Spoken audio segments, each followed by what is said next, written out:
नमस्कार, स्वागत आप सभी का YouTube channel knowledge TV Haryana. अभी अभी 15 बड़ी खबरें सामने आ रही है सभी हरियाणा वासियों के लिए। क्या है बड़ी योजना, घोषणा, आदेश, ऐलान, आइए देखते हैं पूरी जानकारी। हरियाणा की हर छोटी से बड़ी योजना, घोषणा, आदेश, निर्णय, मौसम सभी की अपडेट के लिए चैनल को सब्सक्राइब जरूर कर लें। तो चलिए देखते हैं अभी अभी हरियाणा से 15 बड़ी खबरें, घोषणा, ऐलान। पहली बड़ी घोषणा, सरकार ने पेट्रोल और डीजल पर एक्साइज ड्यूटी में 10-10 रुपए की कटौती कर दी है। पेट्रोल पर ड्यूटी 13 रुपए प्रति लीटर से घटाकर 3 रुपए, जबकि डीजल पर 10 से 0 कर दी गई है। एक्साइज ड्यूटी घटाकर पेट्रोल डीजल के दामों को स्थिर रखा गया है। तो पेट्रोल डीजल पर एक्साइज ड्यूटी 10-10 रुपए घटी। कच्चा तेल महंगा होने से कंपनियां दाम बढ़ा सकती थी, तो 30 रुपए प्रति लीटर तक घाटा हो रहा था। तो इसका मतलब क्या कल से पेट्रोल डीजल के दाम 10 रुपए कम हो जाएंगे? नहीं, इसकी संभावना कम है। भले ही सरकार ने टैक्स कम किया है, लेकिन पेट्रोल डीजल के रिटेल रेट सीधे सरकार तय नहीं करती। इंडियन ऑयल, भारत पेट्रोलियम और हिंदुस्तान पेट्रोलियम जैसी तेल कंपनियां कच्चे तेल की कीमत और अपने मुनाफे के आधार पर रेट तय करती हैं। कंपनियां इस छूट का इस्तेमाल अपने पिछले घाटे की भरपाई के लिए करेंगी। बड़ी अपडेट। आइए अगली बड़ी घोषणा देखते हैं। मेरी फसल मेरा ब्यौरा में नया अपडेट। अब किसान अपनी जगह किसी और व्यक्ति को मंडी भेज सकते हैं। अगर आप खुद मंडी नहीं जा सकते फिंगरप्रिंट उपस्थिति के लिए, तो ये सुविधा काम आएगी। इसके लिए पोर्टल में नॉमिनेट रिप्रेजेंटेटिव ऑप्शन में नाम जोड़ना जरूरी है। फैमिली मेंबर या कोई भी भरोसेमंद व्यक्ति भेज सकते हैं। वही व्यक्ति आपकी फसल बेचने की प्रक्रिया पूरी कर सकता है।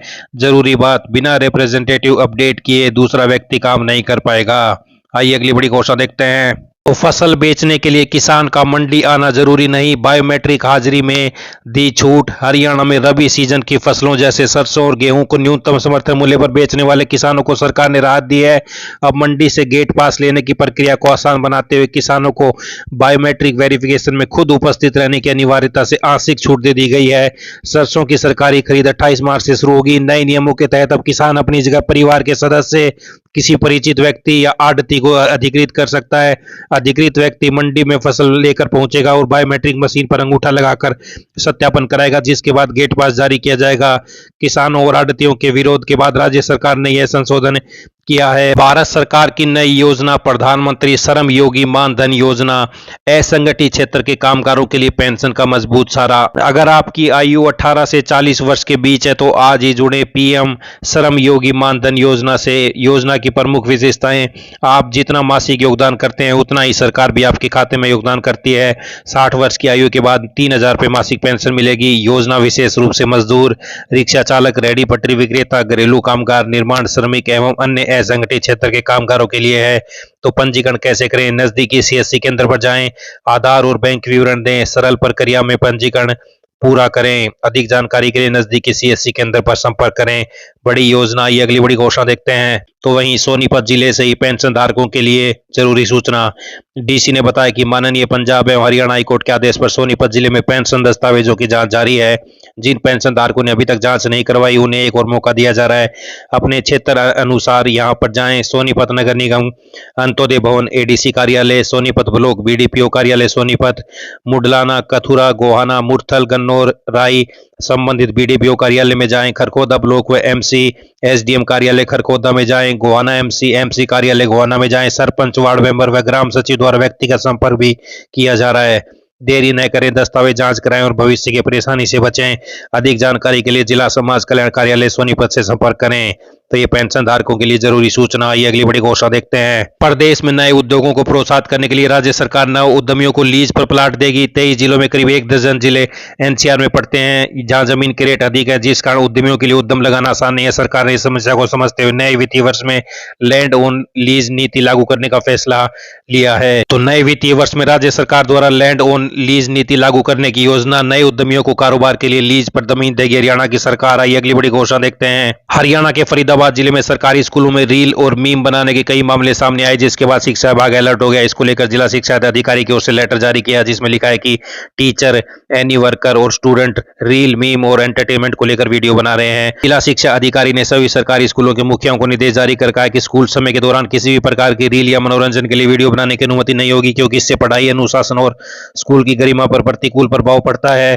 तो वीडियो बनाने से पहले लेनी होगी परमिशन। तो ये बड़ी अपडेट, लेटर की कॉपी आप देख सकते हैं। आइए अगली बड़ी घोषणा देखते हैं। आईपीएल में इस बार ओपनिंग सेरेमनी नहीं होगी, बीसीसीआई सेक्रेटरी ने इसकी पुष्टि की। सीजन का पहला मैच रॉयल बेंगलुरु चैलेंजर्स और सनराइजर हैदराबाद के बीच 28 मार्च को होगा। आइए अगली बड़ी घोषणा देखते हैं। सरकार पैन कार्ड बनवाने और उसे अपडेट कराने के नियमों में 1 अप्रैल से बड़ा बदलाव करने जा रही है। इसके तहत पैन और आधार कार्ड में दर्ज नाम एक जैसा होना चाहिए। अगर दोनों में नाम अलग हुआ तो पैन कार्ड रद्द या निष्क्रिय किया जा सकता है। जानकारी के अनुसार नए वित्त वर्ष से पैन कार्ड पर नाम को आधार के रिकॉर्ड के अनुसार सख्ती से मिलाया जाएगा, जिससे दस्तावेजों में नाम के अलग अलग रूप या अंतर की गुंजाइश कम हो जाएगी। नया फार्म ही मान्य होगा। नया पैन कार्ड बनाने के लिए पुराने आवेदन फार्म बंद होने जा रहे हैं। 1 अप्रैल से नए फार्म का इस्तेमाल करना होगा जो सरकार की ओर से जारी किया गया है। यह नया आवेदन फार्म पैन कार्ड अपडेट के लिए भी लागू होगा। केवल आधार के जरिए पैन बनवाने की सुविधा भी खत्म। पैन कार्ड के लिए केवल आधार के जरिए आवेदन करने की सुविधा भी खत्म कर दी जाएगी। अब पहचान के साथ साथ जन्म तिथि के लिए अलग दस्तावेज देने अनिवार्य होंगे। केवल 31 मार्च 2026 तक आधार कार्ड के जरिए पैन कार्ड के लिए आवेदन किया जा सकता है। तो वहीं जन्म तिथि के लिए अतिरिक्त दस्तावेज जरूरी। अब आधार के अलावा जन्म तिथि प्रमाण के लिए जन्म प्रमाण पत्र, 10वीं का अंक पत्र, वोटर आईडी, पासपोर्ट या ड्राइविंग लाइसेंस जैसे दस्तावेज देने जरूरी होंगे। इससे उम्र की पुष्टि सही हो जाएगी। इस लेन देन में जरूरी होगा पैन। नए नियमों के तहत वित्तीय लेन देन में पैन की जरूरत से जुड़े नियम भी बदले गए हैं। अब साल भर में 10 लाख रुपए से अधिक नकद जमा या निकासी पर पैन जरूरी होगा। प्रॉपर्टी खरीदने के लिए पैन की सीमा 10 लाख से बढ़ाकर 20 लाख कर दी है। वहीं वाहन खरीद पर 5 लाख रुपए से अधिक की कीमत होने पर पैन जरूरी होगा। देश के 23 गांव में 24 घंटे पेयजल की आपूर्ति की जाएगी। इसके लिए प्रदेश के सभी जिलों से एक एक गांव का चयन किया गया है। शुक्रवार को जन स्वास्थ्य विभाग के सभी जिलों के अधिकारियों की बैठक होगी, जिसमें आगामी रणनीति बनाई जाएगी। तो जाने किस जिले का कौन सा गांव चुना गया है। तो आप ये देख सकते हैं सभी जिले वाइज गांव की सूची, कौन कौन से जिले में कौन सा गांव चुना गया है, या पूरी सूची देख सकते हैं। तो ये बड़ी अपडेट आई। अगली बड़ी घोषणा देखते हैं। केंद्र की अपील, अफवाह न फैलाएं, पेट्रोल और डीजल की कमी नहीं, 60 दिन का तेल भंडार है। तो ये बड़ी अपडेट, केंद्र सरकार की अपील, अफवाह न फैलाएं, पेट्रोल की और डीजल की कमी नहीं है। आइए अगली बड़ी घोषणा देखते हैं। बात करते हैं हरियाणा मौसम की। हरियाणा में 28 मार्च से दिखेगा मौसम में बदलाव, जब एक नया और ताकतवर पश्चिमी विक्षोभ सक्रिय होगा। इसके प्रभाव से 29-30 मार्च को पूरे प्रदेश में मेघ गर्जन के साथ तेज आंधी और हल्की बारिश की संभावना है। भारतीय मौसम विभाग ने इस दौरान येलो अलर्ट जारी करते हुए ओलावृष्टि की संभावना भी जताई है। तो 28 की रात को मौसम बदलेगा, 29-30 को ओलावृष्टि की संभावना है।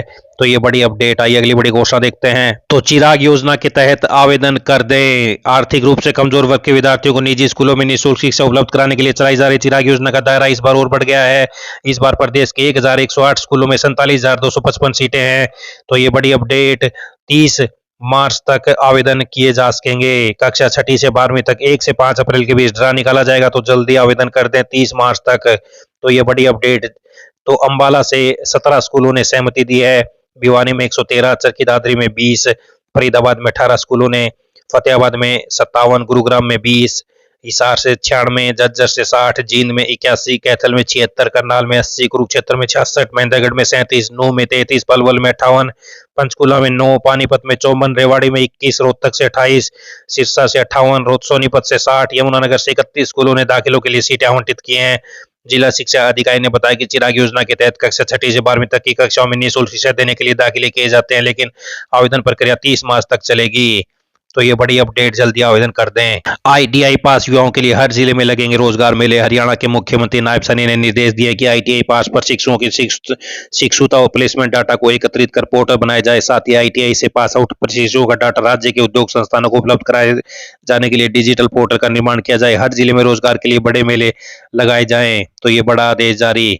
आइए अगली बड़ी घोषणा देखते हैं। केंद्र सरकार ने सभी राज्यों को अग्निवीरों के लिए सरकारी नौकरियों में 20% आरक्षण देने की सिफारिश की है। केंद्रीय मंत्री गृह मंत्री अमित शाह ने इस संबंध में सभी राज्यों के मुख्यमंत्रियों को पत्र लिखा है। अग्निवीरों का पहला बैच वर्ष 2027 में 4 वर्षीय सेवा पूरी कर रहा है। तो केंद्रीय गृह मंत्री अमित शाह ने सभी राज्यों को लिखा पत्र, पूर्व सैनिकों की तरह राज्य सरकार के विभागों में दिए जाए अवसर, अग्निवीरों को नौकरियों में 20% आरक्षण दे राज्य।